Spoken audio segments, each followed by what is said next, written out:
Bajijwe ku kijyanye no gufungwa by'agateganyo yagaragaje ko nta bimenyetso agiye gusibanganya kubera yuko n'ubundi ngo uruganda rwarafunzwe.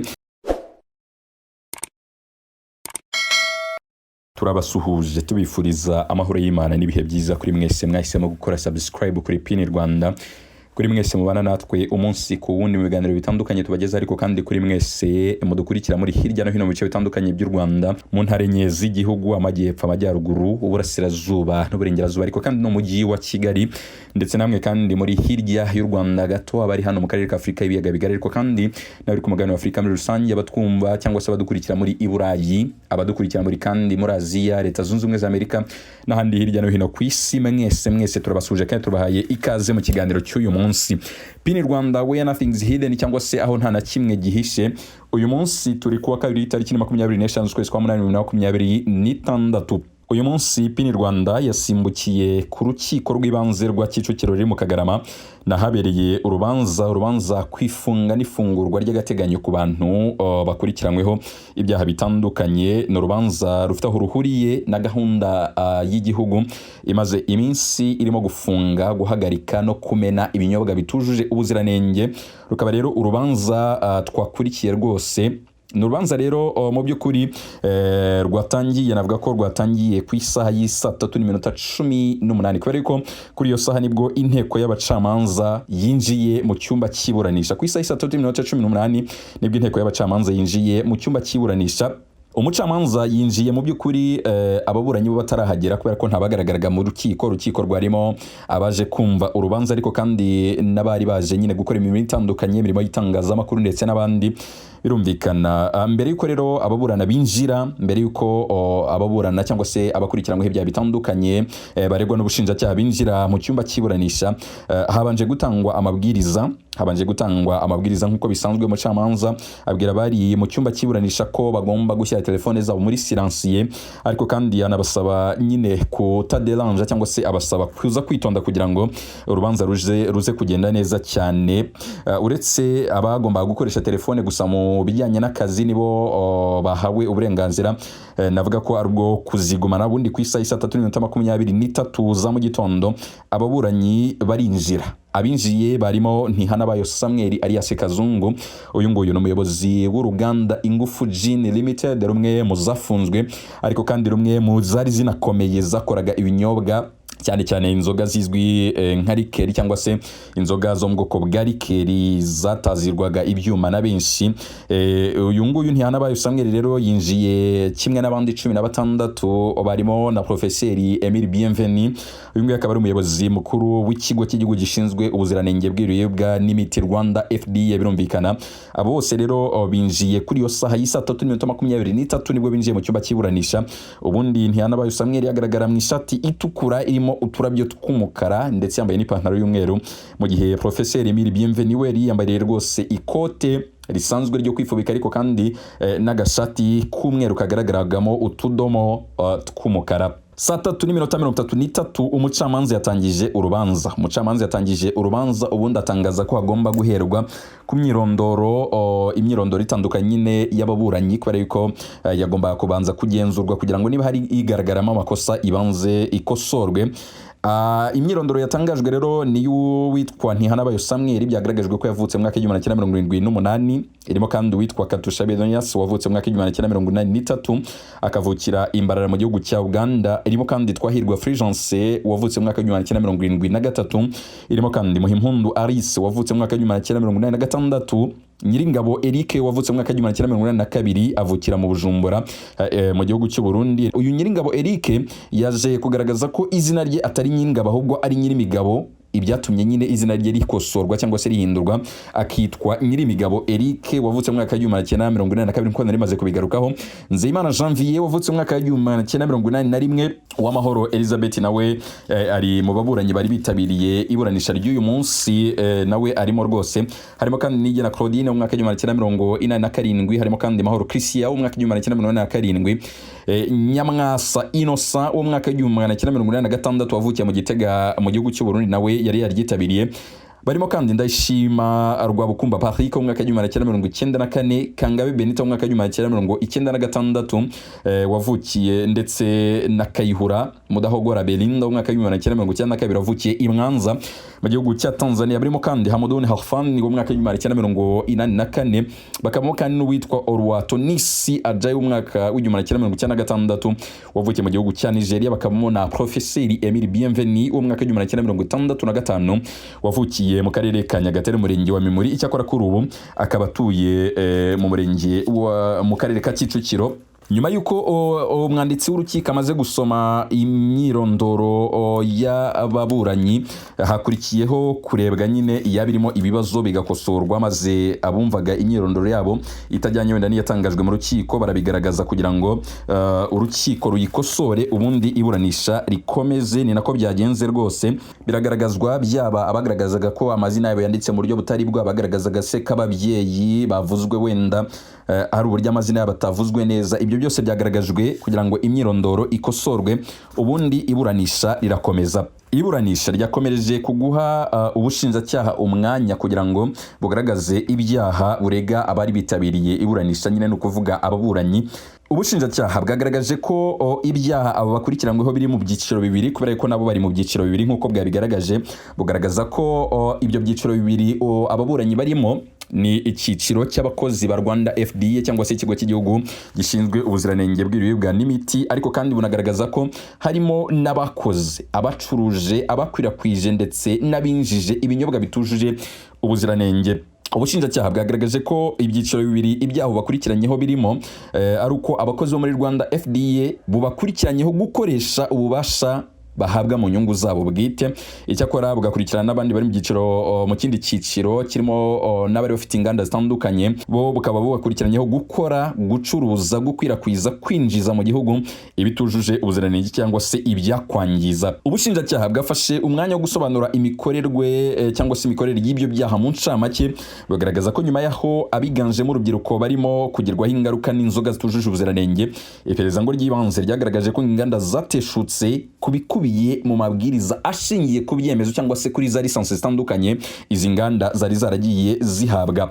Ubushinjacyaha bwagaragaje ko kugira ngo hatangwe ibyo byangombwa hari byinshi birebwa. Hakarebwa imashini zizakoreshwa, hakarebwa inzira za production cyangwa se uburyo ibicuruzwa bizakorwamo kugera ku isegonda rya nyuma kugera habonetse produit fini cyangwa se final product. Hanarebwa kandi ubushobozi bw'abakozi, hakarebwa ibyiswe chemical composition cyangwa se kureba niba ikintu kidashobora guteza ibibazo. Hakarebwa kandi ibijyanye nyine n'izo lisansi zose kugira ngo uruganda rubone guhabwa uburenganzira. Ubushinjacyaha kandi bwanagaragaje ko uruganda rwemererwa gushyira ibicuruzwa ku isoko ari uko rwabonye icyitwa FBO license. Rukaba kandi rusabwa gukomeza kubahiriza amabwiriza hagendewe ku byo rwaherewe uburenganzira.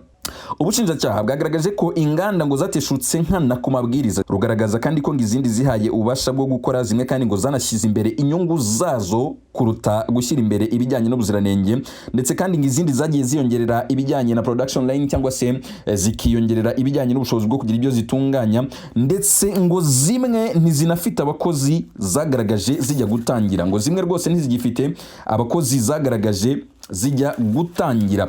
Ndetse ubushinjacyaha bwanagaragaje ko ngo hagiye hahindurwa design y'uruganda bikagira ingaruka. Ubushinjacyaha bwasabwe kugaragaza impamvu zikomeye zituma busabira Ntihanabayo Samuel igifungo cy'iminsi 30 y'agateganyo kugira ngo akurikiranwe afunze. Ubundi ubushinjacyaha bugaragaza ko Ntihanabayo Samuel alias Kazungu ari umuyobozi cyangwa se CEO wa Ingufu Gin Limited. Bugaragaza ko yirengagije nkana kubahiriza amabwiriza y'ubuziranenge nk'uko byanagaragaye ngo mugenzuzi uruganda ayobora rwakorewe. Ubushinjacyaha bwagaragaje ko ibicuruzwa nta kimenyetso kigaragaza ko hakorwa isuzuma rya hato na hato kandi rihoraho, ibyo ngo bikaba bishobora kwangiza. Ubushinjacyaha kandi bwanagaragaje kandi ko ibyo kuba bidakorwa ngo bituma ibikorwa bihinduka uburozi ngo bishobora gutera kanseri y'igihe kirekire. Ubushinjacyaha kandi bwanagaragaje ko ngo imwe mu zindi mpamvu zikomeye zituma Ntihanabayo Samuel alias Kazungu asabirwa gufungwa iminsi 30 y'agateganyo kugira ngo akurikiranwe afunze ngaruko nta nyandiko igaragaza uburyo isuku y'ibigega bikorerwamo ibinyobwa mu ruganda rwe ikorwa ngo ibyo bikaba bishobora gutera indwara. Ubushinjacyaha kandi bwagaragaje ko ngo uburyo etanol ibikwa mu ruganda Ingufu Gin Limited Ntihanabayo Samuel abereye umuyobozi ngo ibikwa mu buryo butitaweho cyangwa se uburyo budakwiriye ku buryo ngo aho ibikwa hatagenzurirwa ubushyuhe. Ubushinjacyaha bukaba bwagaragaje ko ngo etanol ifite alcohol byibuze iri kugero cya 94% ngo nk'iyo bwasanze muri urwo ruganda ngo byongera ibyago by'inkongi, bukaba rwose bwagereranyije iyo etanol n'inkongi rwose. Ubushinjacyaha kandi bwanagaragaje ko ngo mu ruganda Ingufu Gin Limited ibitanga impumuro n'uburyohe byahawe izina rya flavors ngo bitabikwa neza ku buryo ngiyo bihuye n'ubushyuhe, ubuhehere cyangwa se ngurumuri bishobora guhinduka uburozi, ubundi bikaba byateza impanuka zikomeye cyangwa se ingaruka zikomeye ku buzima. Ubushinjacyaha kandi bwanagaragaje ko ngizo flavors ibizigize bitazwi, ibyagaragajwe nk'uburiganya, ibyagaragajwe kandi nk'ibishobora gutera ingaruka n'ibibazo bikomeye ku buzima bwa muntu.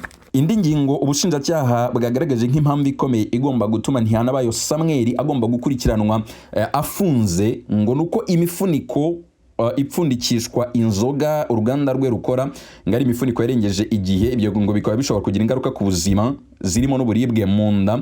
Ubushinjacyaha bwagaragaje inkomoko y'amakuru yose bugaragaza ko ngo birimo ibarwa yo ku itariki 4 z'ukwezi kwa Munani 2026 Rwanda FDA, ikigo cy'igihugu gifite ubuziranenge bw'ibiribwa n'imiti mu nshingano zayo, ngo cyandikiye Ingufu Gin Limited iyambura uburenganzira bwo gukora, ndetse n'iya tariki 10 z'ukwezi kwa Munani 2026 ikabibarwa ikurikirana ishyirwa mu bikorwa ry'icyo cyemezo gihagarika Ingufu Gin Limited. Undi ufite aho ahuriye n'uruganda Ingufu Gin Limited ubushinjacyaha bukurikiranye n'uwitwa Twahirwa Fulgence wari quality control cyangwa se warushinzwe ubuziranenge mu ruganda Ingufu Gin Limited. Ubushinjacyaha bwagaragaje ko ngo yirengagije kubahiriza amabwiriza agenga ubuziranenge mu ruganda afitemo inshingano zo kugenzura ubuziranenge.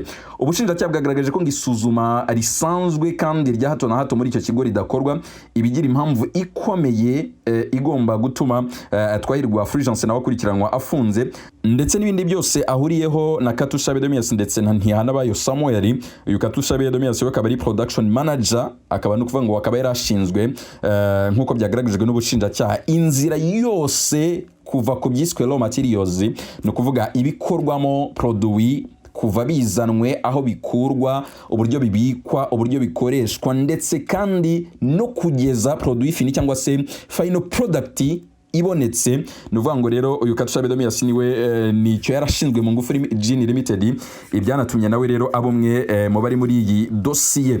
Ubushinjacyaha bumaze kugaragaza impamvu zitandukanye bugaragaza nk'izikomeye zikwiye gutuma Ntihanabayo Samuel alias Kazungu umuyobozi wa Ingufu Gin Limited ndetse kandi n'uwitwa Fulgence yemwe n'uwitwa Katusha Bedomias zigomba gutuma ngo bagukurikiranwa abafunze.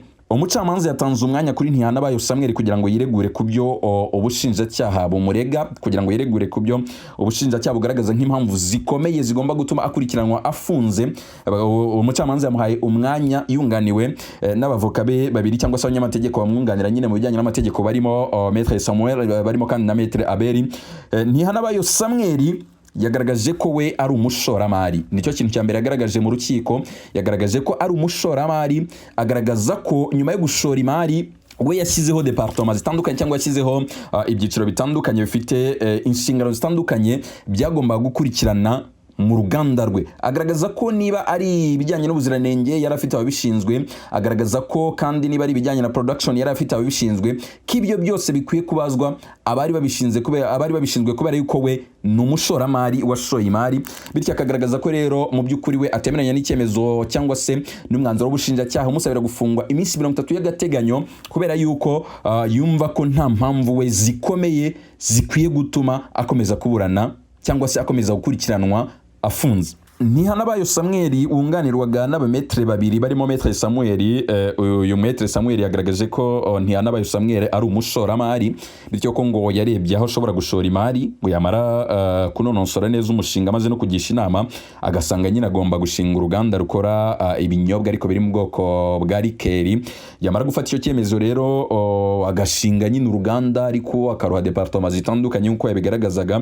Agaragaza kandi ko ngo abo bose bagiye bakurikirana ubuziranenge bw'ibyatumizwaga byaba birimo aba suppliers ndetse ko ngo bagiye baha produits zitandukanye uruganda Ingufu Gin Limited cyangwa se ingredient n'ibindi bitandukanye ngo bari abantu bujuje ibisabwa rwose, ndetse kandi agaragazaga ko niyo produit n'ibindi bitandukanye Ingufu Gin yinjizaga mu Rwanda ngo zagenzurwaga na Rwanda FDA ubundi ikabitangira ubuziranenge cyangwa se ikabitangira uburenganzira. Uyu munyamategeko kandi anagaragaje ko ngo production department yo muri Ingufu Gin Limited ngo yarebaga ko samples zujuje ubuziranenge ndetse kandi zikajya muri stock zikabikwa neza, inzoga kandi ngo zirangije gukorwa muri urwo ruganda ngo zongeraga kujya muri laboratoire kugira ngo bisuzumwe koko zijyanye n'ibyatanzwe nka sample ubwo bajyaga kwaka ibyangombwa. Uyu munyamategeko rero akagaragaza impamvu zitandukanye zigomba ngo gushinjura umukiriya we yagaragaje zirimo kuba ngo ibyangombwa byose byagaragajwe n'ubushinjacyaha uruganda Ingufu Gin Limited ngo rubifite kandi rukaba rutarabyihaye, rukaba rwarabihawe kubera yuko ngo rwari rwujuje ibyasabwaga, ndetse kandi ku ngingo y'imifuniko itujuje ubuziranenge. Uyu munyamategeko Maître Samuel yagaragaje ko ngo inzoga zose zo mu bwoko bwa rikeri hirya no hino ku isi zitajya ziba expired. Agaragaza ko rero ngo ubwo imifuniko iba expired hakagiye hagaragara inzoga zitandukanye zishobora gukurwa ku isoko kubera ko wenda zimaze iminsi cyangwa se zimaze imyaka runaka ku isoko. Agaragaza ko ngo ibyo nta shingiro bifite ku kijyanye n'isuku, ku kijyanye n'uburyo isuku mu bigega bitandukanye byo mu Ingufu Gin Limited bikorerwa isuku. Yagaragaje ko ngo imashini zo muri production ya Ingufu Gin Limited zikora mu buryo ngo buri automatique ku buryo ngo hari n'uburyo zita zisukurwamo. Uyu munyamategeko yifashishije raporo yagaragaje kari ku itariki 27 z'ukwezi kwa 2026 ndetse na raporo ya tariki 31 z'ukwezi kwa 2026. Avuga ko ngari raporo yakozwe n'inzego zashyizweho n'igihugu ndetse zikaba inzego zagizwe n'abakozi batandukanye baba abarwanda FDA, abarwego rw'igihugu rw'ubugenzacyaha RIB, abapolisi, abarema, abarwanda Revenue Authority ndetse n'aba RSB ariko udasize na RICA. Avuga ko rero ngo urukiko nirwiherera ruzasanga ngo ibisubizo byose ku bibazo ubushinjacyaha bugaragaza ngo biri muri izo raporo, ndetse agaragaza ko ngo nta kintu na kimwe mu bisabwa Ingufu Gin itujuje nk'uko ngiyo raporo ibigaragaza. Muri raporo yo ku itariki 31 z'ukwezi kwa 2026 ngiryo tsinda ryari rigizwe n'abakozi batandukanye ngo ryaragarutse ritanga recommandation aho bavuze ko ngo Ingufu Gin Limited yapimaga ethanol gusa, ndetse kandi avuga ko ngo byagaragajwe ko mu byo Ingufu Gin Limited yapimaga ngo hatarimo metanol, ariko kandi yagaragaje ko ngo muri gahunda ngiyo raporo yagaragaje ko muri gahunda yo gufunga inganda zose zikora ibinyobwa bya rikeri Ingufu nayo ngo yafunzwe by'agateganyo. Agaragaza ko ngo ethanol ubundi ikwiye no kubikwa byibuze mu bishyuhe buri ku gipimo cya °C 15 kugera kuri 30 hirya no hino ku isi.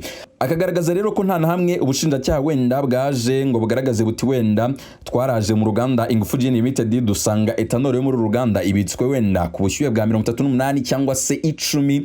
Mbese uyu munyamategeko yagaragazaga ko mu by'ukuri nta mpamvu igaragazwa n'ibimenyetso ubushinjacyaha bufite bushingiraho buvuga ko ethanol yo mu Ingufu Gin Limited ibitswe nabi. Uyu munyamategeko kandi yanagaragaje ko ngo nta muntu wapimwe ngo bigaragazwe ko byibuze yagizweho ingaruka n'ibinyobwa bya Ingufu Gin Limited. Uyu munyamategeko Maître Samuel hari ikintu yagarutseho yise itegeko regional ndetse n'itegeko speciale.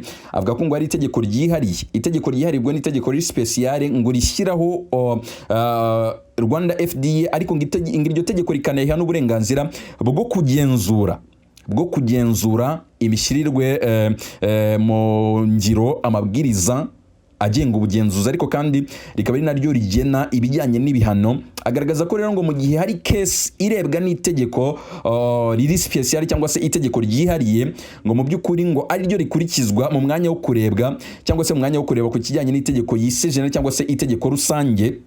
Avuga ko rero ngo mu by'ukuri iki kibazo cyangwa se iyi case yakabaye mu by'ukuri irebwa cyangwa se ikurikiranwa hifashishijwe icyo yise itegeko special rishyiraho Rwanda FDA, ari naryo riha uburenganzira mu bijyanye no kugenzura ibijyanye n'ubuziranenge ndetse no kugenzura ibijyanye n'ishyirwa mu bikorwa mu by'ukuri ngo ry'amabwiriza iba yarashyizeho cyangwa se iba yarahaye ibigo bitandukanye mu gihe yabahaga ibijyanye nyine na lisansi. Agaragaza kandi ko ngo mu mpamvu zikwiye gutuma umukiriya we arekurwa mu by'ukuri agakurikiranwa yidegembya ngo harimo kuba ngo afite ishuri n'isoko ngo bishobora gukomwa mu nkokora n'ifungwa rye akavuga kandi ko ngo hashobora no kurebwa ku kijyanye n'ingwate ishobora gutangwa mu gihe ngo yaba ikenewe. Maître Abel nawe wunganira uyu Ntihanabayo Samuel nawe yagaragaje ikintu kiswe substandard n'ubushinjacyaha akigaragaza nk'ikidasobanutse mu by'ukuri, avuga ko ngo ari ikintu gikwiye kurebwaho neza ngo hakarebwa mbese ubundi icyitwa substandard niki hakamenyekana ngo niki, kubera ko yagaragaje ko ngo iyi tegeko rikoresheje ijambo rirarisobanura cyangwa se ngo rikagaragaza ufite ububasha bwo kurisobanura. Ku isaha y'isa 5:13 mu rukiko umwanditsi yatumwe cyakora ntiyamenyekanye icyo yatumwe. Ku isaha 5:21 arongera aragaruka, ndetse kandi umunyamategeko witwa Maître Abeli yagaragaje ko ngo batumva uburyo ubushinjacyaha bushingira ku mabwiriza. Yagaragaje ko ngo niba koko ngo bagomba kuyagenderaho bakwiye kureba no mu ngingo ya 53 y'amabwiriza ya Rwanda FDA iteganya ko umuntu ashobora gukurikiranwaho ko yarazanye ibintu bidafite ubuziranenge cyangwa se bitujuje ubuziranenge mu gihe haba hari abapfuye, mu gihe haba hari abo byateye ubumuga cyangwa se hari abo byateye ibikomere bikomeye. Yiregura Katushabe Domias yagaragaje ko ngo yegereye Rwanda Standards Board akabasaba ibyangombwa nyuma yo kubona ko ngo yujuje ibisabwa bakabiha uruganda, ndetse agaragaza ko ngo impamvu zikomeye atazemeranyaho rwose n'ubushinjacyaha kubera ko ngo hakorwaga raporo zihoraho, ndetse ngo muri raporo zihoraho zakorwaga n'inzego zifite ububasha zigaragaza ngo nta na rimwe yigeze agaragarizwa ko ngo ari product ya Ingufu Gin Limited itujuje ubuziranenge. Yongeye gusubiramo kandi cyuko etanol nyine hari uburyo ibigomba kuba ibitswe, ndetse agaragaza ko ngo mu ruganda Ingufu Gin Limited ibyo byakurikizwaga. Agaragaza kandi ko ngo abagenzuzi bitandukanye bahawe raporo ndetse ntayo bigeze bagaragaza ko ngo hari ibinyobwa bya Ingufu Gin Limited bitujuje ubuziranenge. Anagaragaje kandi ko ngo nta raporo igaragaza ko hari etanol yabitswe nabi kuko ngo inzego zitandukanye zemeje ko ngo yari ibitswe neza. Abajijwe ku kijyanye no gufungwa by'agateganyo yagaragaje ko ngo nta bimenyetso agiye gusibanganya kubera yuko n'ubundi ngo uruganda rwarafunzwe. Cyakora yahise yunganirwa na Maître François Xavier wamwunganiraga, agaragaza ko ngo akwiye gusuzumwa ikinyobwa cya Ingufu Gin Limited cyaba kitujuje ubuziranenge kandi ngo gishobora guteza ibibazo. Yagaragaje ko ngo nta ruganda rushobora guhabwa ikiswe FBO license ngo inzoga cyangwa se ibyo gikora ibyo urwo ruganda rukora bitapimwe. Agaragaza kandi ikiswe certificate of analysis ngo yagaragaje ko ibipimo byasanze ibinyobwa byatunganywaga na Ingufu Gin Limited byujuje ubuziranenge. Asaba ubushinjacyaha kugaragaza ibyaba bitandukanye n'ibigaragazwa n'izo raporo, ndetse avuga ko ngo kugenzura byakabaye bikorwa mu gihe haba hari cyagaragajwe ko kitujuje ubuziranenge. Yagaragaje rero ko nta mpamvu yatuma umukiriya we abangamira iperereza ko ngo uruganda rwafunzwe kandi ndetse ngo kuri ubu ngubu rurinzwe. Agaragaza ku kijyanye no gutoroka asa n'utegera avuga ati ubundi se yatorokeraye, aravuga ati ubundi se uretse ko wenda abakiriya banjye batanabiteganya gutoroka, ubundi batorotse byakuraho ko mukomeza kubakurikirana nk'abaturutse ubutabera. Iburanisha ry'abo batatu bafite aho bahuriye na Ingufu Gin Limited ryapfundikiwe na Maître Abel wongeye kugaragaza ko uruganda Ingufu Gin Limited ngo rudakwiye kugendera mu Kigali cy'izindi nganda. Agaragaza ko ngo hari inganda zakoze ibitemewe, agaragaza ko ngo hari inganda zakoze ibitujuje ubuziranenge. Icyakora ngo ibyo bitandukanye na Ingufu Gin Limited, bityo ko ngo Ingufu Gin Limited dakwiye kugendera muri rusange cyangwa se dakwiye kugendera mu Kigali, ahubwo ko ngo akwiye gukorwa isuzuma ryimbitse. Anabisaba rwose ubucamanza abishinze hagati, aravuga ati akwiye gukorwa isuzuma ryimbitse, ubushinjacyaha bukagaragaza koko impamvu zikomeye, bukagaragaza kandi na product ubwazo zaba zarakozwe n'uruganda Ingufu Gin Limited zitujuje ubuziranenge nabo zaba zaragizeho ingaruka. Twabashimira mwebwe mwese mukomeza kubana natwe kuri Pin Rwanda, mukomeze mugire ibihe byiza kandi tuzakomeza kurikirana ikesi tubagezaho amakuru yose atandukanye. Icyakora ubushinjacyaha bwo nyine bwasabiye aba bose gufungwa iminsi 30 y'agateganyo kugira ngo bakurikiranwe kandi